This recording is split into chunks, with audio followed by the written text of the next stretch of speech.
Megastar అభిమానుల అభిమానానికి హద్దంటూ ఉండదు. అలాగే అభిమానుల పట్ల మెగాస్టార్ చిరంజీవి యొక్క ఔదార్యానికి అవధులు కూడా ఏమి ఉండవు. అది అభిమానులకి మెగాస్టార్ చిరంజీవి గారి మధ్యకి మనం గమనిస్తే అదేదో జన్మ జన్మల అనుబంధం అనిపిస్తూ ఉంటుంది. ఆ చిరంజీవి గారిని చూడాలని, ఆయనతో మాట్లాడాలని, ఆయనతో ఒక ఫోటో దిగాలని అనుకోని అభిమానంటూ ఎవరు ఉండరు. కానీ అందరికీ అవకాశం దొరకలేకపోవచ్చు. కానీ మెగాస్టార్ తనకు కుదిరినంత వరకు అవకాశం ఇచ్చి, ఎంత బిజీగా ఉన్నా ఆయన యొక్క అభిమానుల్ని ఖచ్చితంగా పలకరిస్తారు, ఆదరిస్తారు. అలాగే వాళ్ళ పైన తన ఔదార్యాన్ని చూపిస్తారు. ఆయన హృదయ స్పందన ఎందుకంటే మెగాస్టార్ గుండెలో అభిమానులు ఉంటారు అనడానికి ఎటువంటి సందేహం లేదు.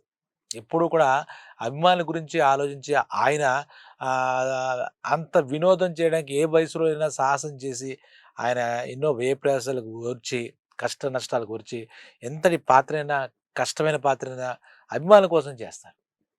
అభిమానుల కోసం చేస్తారు. అభిమానులకు అలాగే సేవా కార్యక్రమాలు చేసి అభిమానులకు ఏదో రకంగా తోడ్పాటు అందించాలని ట్రై చేస్తూ ఉంటారు.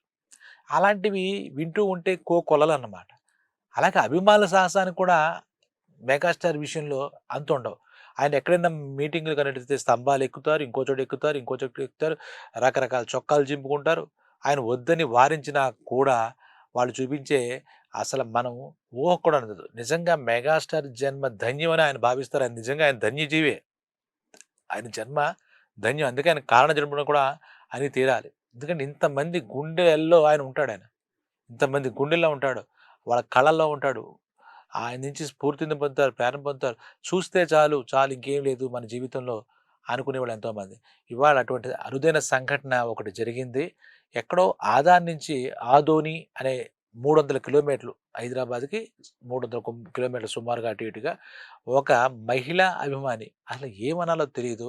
ఒక సైకిల్ ఎక్కి ఒక ఆడ కూతురు తొక్కుతూ మెగాస్టార్ దగ్గరికి రావడం, ఆయన ఇంటికి రావడం.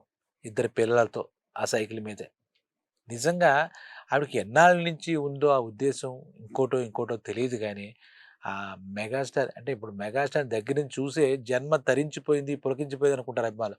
ఆయనొస్తే ఈయన చాలా ఆప్యాయంగా పలకరించి ఏంటమ్మా అంటే, అసలు మనం వింటుంటేనే సైకిల్ మీద ఈరోజు సైకిల్ ఎక్కడున్నాయి అసల? సైకిల్ తొక్కుకుంటూ తన ఇద్దరు పిల్లలతో రావడం, వచ్చి ఆయన్ని చూసి పులకరించిపోయింది. తర్వాత అన్నయ్య అంటే ఈయన అసల పులకరించిపోతారు. అన్నయ్య అని అనటమే కాదు, ఆ రాజేశ్వరి అనే ఆవిడకి ఒక చాలా అదృష్టం దక్కిందనే చెప్పాలి. ఆ చేతికి రాఖీ కట్టి, అన్నయ్య చేతికి రాఖీ కట్టి, ఆవిడ ఎంతో ఆనందించబడింది. అసలు 300 కిలోమీటర్లు తొక్కాలని మనం ఎవరైనా చూడాలన్నా కూడా ఎవరినో పట్టుకొని, ఆయన టైం తీసుకొని, ఎన్నో తీసుకొని వెళ్తాం. అలా కాదు ఏదైనా ఏదో అసలు ఏమిటో ఒకటే గమ్యం, ఒకటే లక్ష్యం అన్నట్టుగా మెగాస్టార్ అభిమాని గారిని కలవాల్సిందే అనే ఉద్దేశంతో ఆ పంతం బట్టి రావడం. అసలు ఇలాంటి వాటిని వారిస్తారు. ఎందుకమ్మా మీరు మీ పళ్ళు పాడు చేసుకోవద్దు, ఇలా చేయొద్దని ఆయన ఎప్పుడు కూడా వారిస్తారు. అయినా కూడా ఆ అభిమానం ఆగలేక ఆ రాజేశ్వరిని తల్లి రావడం, ఆయనకి రాఖీ కట్టడం, ఆయన ఆయన గుండె ఎలా మామూలుగానే చలించిపోతూ ఉంటుంది. చాలా సున్నిత మనస్కుడు ఆయన. అటువంటి అవ్వడానికి వచ్చిన వెంటనే ఆవిడకి ఏదో ఆర్థిక సాయం చేసి రాఖీ కట్టించుకొని ఏంటి ఒక ఇంటి ఆడపడుచు అంటే ఈయన చెల్లిగా వచ్చి కట్టింది కాబట్టి ఇంటి ఆడపడుచుగా చీర సారే పెట్టి ఆవిడని పంపించడమే కాకుండా ఆయనకి అన్నగా ఒక భరోసా కూడా వచ్చాడు ఆ అమ్మాయికి. నీ పిల్లలు ఎంతవరకు చదువుకుంటే అంతవరకు నేను చదివిస్తాను. అంటే సొంత కు చెల్లెలు కూతుర్లు, చెల్లెలు పిల్లలు ఎలా చూస్తాం మనం అలాగా. నీ పిల్లల చదువు విషయంలో నువ్వేమి ఆర్థికపరమైన ఇబ్బందులు పడక్కర్లేదు. వాళ్ళు చదువుకోమని వాళ్ళకి ఎంత చదువొస్తే వాళ్ళందరికీ నేను చదివిస్తానని చెప్పి ఒక భద్రత, ఒక భరోసా ఇచ్చి నిజంగా ఒక చెల్లికి ఒక అన్నయ్య ఇచ్చినట్టే ఆవిడ పంపించారంటే ఇంకా ఆ రాజేశ్వరి అనే ఆ తల్లి మనసు ఎంత పొంగిపోయి ఉంటుందో ఊహించొచ్చు. అది చూసి that is Chiranjeevi. Chiranjeevi is great. అని చెప్పి ఎంతోమంది కొనియాడకుండా ఉండడం ఏంటి అసల మామూలుగా అది చూస్తేనే మన కళ్ళే చెమరుస్తాయి. అసలు నిజంగా ఈ ఈ ఈ రోజుల్లో ఇలాంటి వాళ్ళు ఉంటారా? మెగాస్టార్ లాంటి వాళ్ళు ఉంటారా? అని మనకు అనిపించి తీరక మానదనమాట. అంటే ఎన్నో సందర్భాల్లో ప్రతిసారి ఆ చిరంజీవి గారు గుప్తంగా అంటే మనెవరికీ తెలియకుండా కూడా ఎన్నో దానాలు, ధర్మాలు, సాయాలు చేస్తూ ఉంటారు. ఇక సేవలంటే మనకు తెలిసేటట్టుగా చిరంజీవి బ్లడ్ బ్యాంకు ఎన్నో కోట్ల రూపాయలకి ఖర్చు పెట్టి అందరూ బాగుండాలనే ఉద్దేశంతో ఆ బ్లడ్ బ్యాంకు, ఐ బ్యాంకు వాటిలిని నడిపించడం, ఎన్నో సమాజానికి హితమయ్యే కార్యక్రమాలుకి ఆయన ఆహ్, ఆహ్, పూనుకోవడం ఇవన్నీ మనం చూస్తూ ఉంటాం. ఆయన ఎటువంటి నా అభిమానులు. ఈ ప్రజలందరూ నా కోసం నిలబడ్డారు. వాళ్ళు నా అభిమానులు నా వెనకాల ఉన్నారు.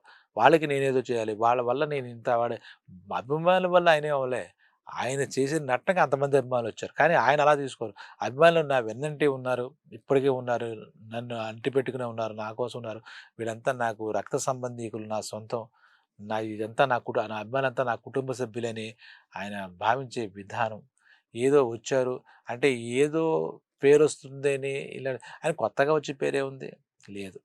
ఇప్పుడు ఈ రోజున ఆయన చేస్తున్న ప్రతి పని కూడా భవిష్యత్తుకి ఒక మార్గదర్శకం ఉంది. రాబోయే తరంలో వచ్చే నటులకి గానీ, హీరోలకు గానీ, అలాగే సెలబ్రిటీలకు గానీ, చిరంజీవి గారనేది ఒక పాఠ్యపుస్తకం ఎలా ఉండాలి? ఒక వ్యక్తి ఒక ఎదిగిన వ్యక్తి ఎలా ఒదిగి ఉండాలి? అతను ఎలా బిహేవ్ చేయాలని ఈయన చరిత్ర చదివితే మనకు అర్థమవుతుంది. ఇంక వేరే ఏం చిరంజీవి అనేది ఒక హీరోనో, ఇంకోటో చిరంజీవి అనేది ప్రస్తుతం ఒక చరిత్ర.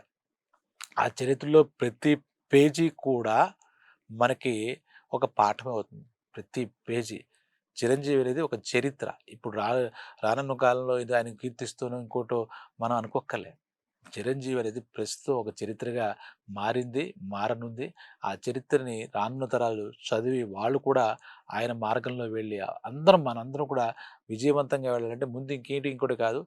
చిరంజీవి గారిని చదవాలి. చిరంజీవి గారు చేస్తున్నటువంటి ఈ కార్యక్రమాలు ఈ సామాజిక కార్యక్రమాలు గానీ, ఇటువంటి ప్రతి ప్రతి పనిలోనూ మనం ఒకటి గ్రహించొచ్చు. ప్రతి మనం ఒకటి నేర్చుకోవచ్చు. కాబట్టి ఈరోజు మొన్న ఒకరోజు చూస్తే ఆవిడ ఎవరో వస్తే ఆయన అభిమాని భార్య అక్కడ అదొకటి.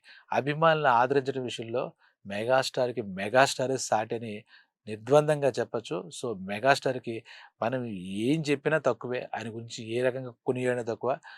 మనం ఆదర్శంగా తీసుకుంటూ ఆయన చూపిన బాటలో నడవడమే మనం ఆయనకిచ్చే ప్రతిఫలంగా మనం అనుకోవచ్చు. ఆయనకిచ్చే మనం ఏదైనా ఉందంటే మన అభిమానం మనం ఎలా చాటాలి? మేము నీలాగే చేస్తాం అన్నయ్య అని మనం కూడా అంటాం అంతే. ఇంక అంతకన్నా లేదు. నువ్వు చూపిన బాటలో మేము వెళ్తాం అన్నయ్య అని చెప్పడమే మనం ఆయనకి ప్రామిస్ చేయడం, ఆ రకంగా వెళ్ళడమే ఆయనకు కావాల్సింది. Thank you.